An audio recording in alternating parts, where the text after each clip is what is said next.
Hey, it's Andre. It's time for another Friday Flying Update. Durafly Buffalo in the Navy scheme. This thing is beautiful, and the video you saw was part of the assembly. I'm probably going to put that right beside as we go. Really put some glue on the back, glue on your tail, set up your control surfaces. You do have to run in all the screws into the joints. 2 screws to put in your wing, your Y connector, or your split, depending on how you want to run your receiver.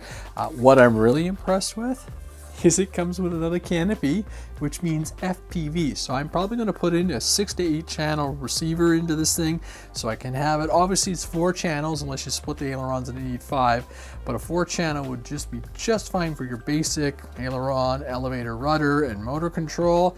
But if you do pan and tilt, that's a 6. And there's lots and lots of room in here. 3S2200. It's got a pretty expansive bay inside, so this is really nice. It is a Hobby King review aircraft, and the blue, I was thinking they were going to send me the Felix pre-war, but I like the blue. I like how it looks.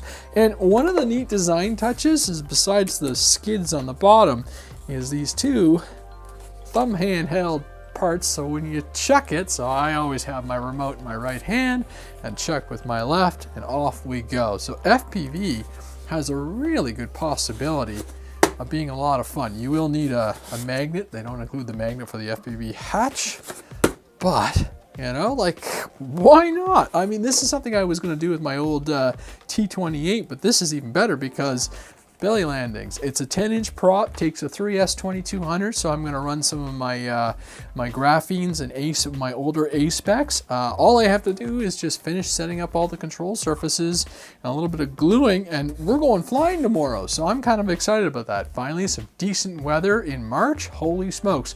So I'm going to get out 2 or 3 airplanes. This thing is going to go. I'll probably stick my my action cam on the wing to get some onboard aerial footage, and just have a good time. And we'll step up and definitely set up that FPV canopy. So, I'm Andre, and this is the Durafly Buffalo. Have a fantastic weekend. Thank you for watching.